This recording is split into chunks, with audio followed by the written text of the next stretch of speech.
In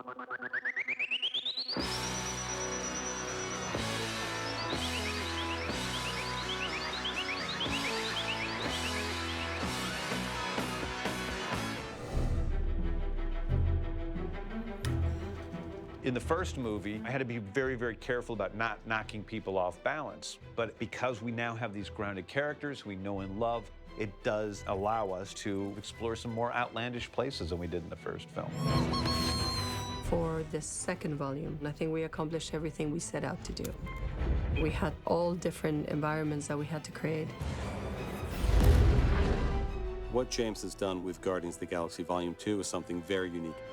It continues everything that was unique and special about the first film, but really evolves it and takes it to new, unexpected, surprising places.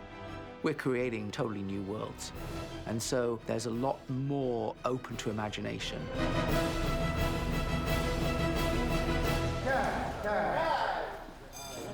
I got it.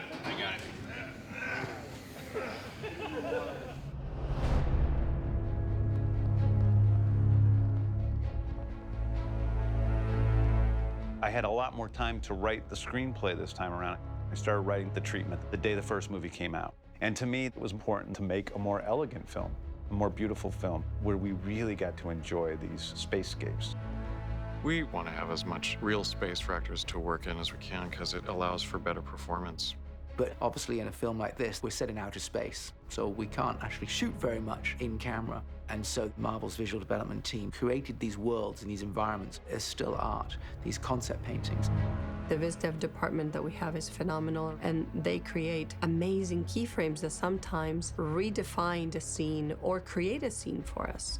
In the very beginning, James gave us a folder of images and ideas of his inspiration.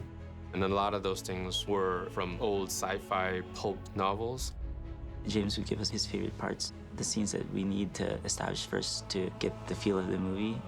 I would choose colors for each of the scenes and then put them together on the wall so that I could sort of tell the story through colors. The worlds are so different from each other, and the opportunity to create as much of a contrast as we possibly can is really exciting. Each one of those worlds has to have a specific look and tell a story about the culture that lives there. It's like cooking. You've collected all the ingredients, and now we're going to serve this wonderful meal.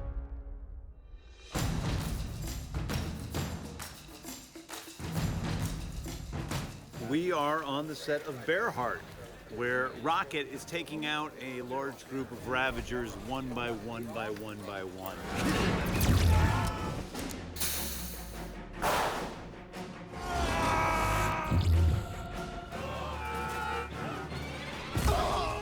One of the Ravagers, he hits the button and all these doors open and they shoot out hundreds of tranquilizer arrows.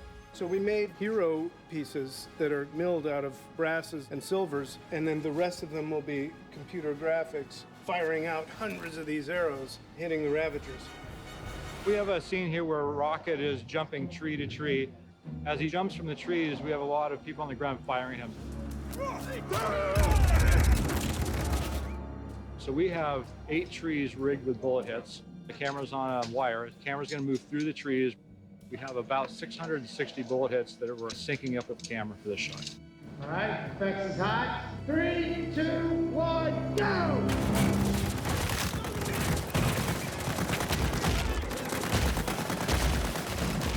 Those trees are all really exploding. But the stuff with Rocket is obviously fake, and then we enhance it with CGI. This is exciting stuff behind the scenes. We're shooting a raccoon jumping from limb to limb in the forest. What's going on? Our visual effects supervisor is surprised there's no raccoon, so I think we might be in trouble. There's a marriage between practical and visual effects where they work together to create the best effect sequences. Because what you're really looking for from an audience member is for them not to know that's not real. Cut, okay? Cut. There's obviously some animated characters in here, particularly with Rocket and Baby Groot. I am Groot. They were not looking at you funny. James didn't want anything too human. We wanted something cute, something sweet, something charming, but definitely alien. So we looked at babies, we looked at toddlers. James talked about him being a 2.5 to 3-year-old. The design challenge is to try to get that cuteness into a plant alien that still would look like adult Groot. 10 inches tall and growing. He steals a lot of the scenes. Groot, put your seatbelt on! We all love him. Baby Groot might be the star of the entire show. I'm Groot. I am Groot. I'm Groot. I am Groot. We're gonna need to have a real discussion about your language. Legacy Effects created the original sculpt based on artwork created by the Marvel Visual Development team. And once Legacy had created this practical sculpt that everyone bought off on, we then handed that over to our visual effects company and said, okay, start building this. Let's see how he moves and how the internal vines move and how much do you make his face move. The older Groot has a crusty series of panels of wood that you can use to articulate. I am Groot. But we've now got a young, smooth-barked face. So how do you make a smoothed, barked face move and animate so it doesn't look like a big, stretchy piece of rubber? Out of the way, dumber, smaller Groot! Baby Groot is much angrier than adult Groot and is hitting Drax every chance he can get. What? He hates Drax, which is what makes the moment at the end so sweet, when Drax is the one he really wants to go to. You've got Dave Bautista, who's like 6'3" or something, and Chris Pratt, who's same sort of height. These two big guys, and you're standing next to this little 10-inch tall character, and that becomes photographically certainly a challenge. We would always have a stand-in, a 10-inch maquette that we would put down in the scene and say, this is how he is. That gave me and the cast and everyone else involved a much greater sense that there was this little character there on set all the time. Oh, man, what did they do to you? There is something about him that works in a way where your heart just melts. But he's also a bit of a jerk. That selfish, jerky attitude is what makes him work. He is unbelievably adorable at times. But if he just was unbelievably adorable all the time, it would just get so saccharine we couldn't handle it, because he also does kill people.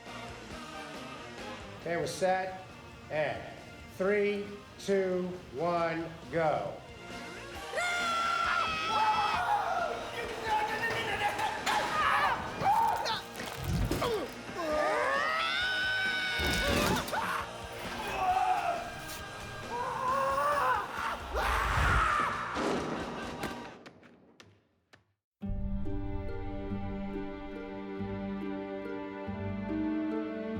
I wanted people to be able to watch any scene from this film and be able to say, this is distinctly Guardians of the Galaxy Volume 2, not Guardians of the Galaxy Volume 1. Welcome, everyone, to my world.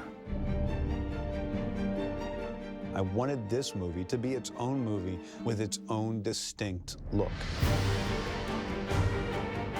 We started by just throwing out as many ideas as we possibly could with Scott Chambliss and the VizDev guys, trying to find what the planet was going to look like, because we knew it had to be amazing and stunning and like nothing anybody had ever seen before.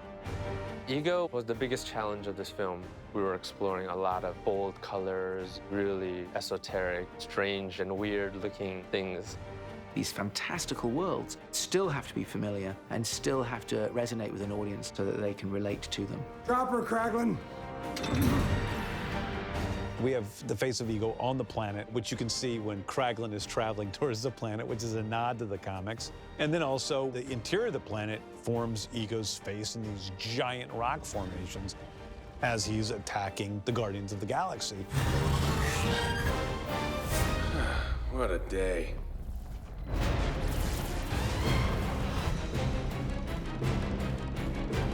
The interior of Ego's planet consists of over 1 trillion polygons. I believe it's the biggest visual effects set ever in the history of movies. We're inside of that planet for 1/3 of the movie. And so I wanted to make sure that each section of the planet worked like a different set. So the colors up top are different beforehand than when the ceiling opens. It changes again when Gamora and Nebula fall down into the depths of the planet. when Baby Groot is inside of the core. That's a much different location. So it was a lot about making sure we had enough variety for it not to become boring for an audience to watch. The visual effects process, putting this all together, created an incredible experience. This is one of the biggest visual effect movies of all time. And it took a lot of man-hours and a lot of work by a lot of great companies to put it all together. Hands down, we have the most talented and most dedicated visual effects teams in the world. We're very lucky to have all their passion for the work.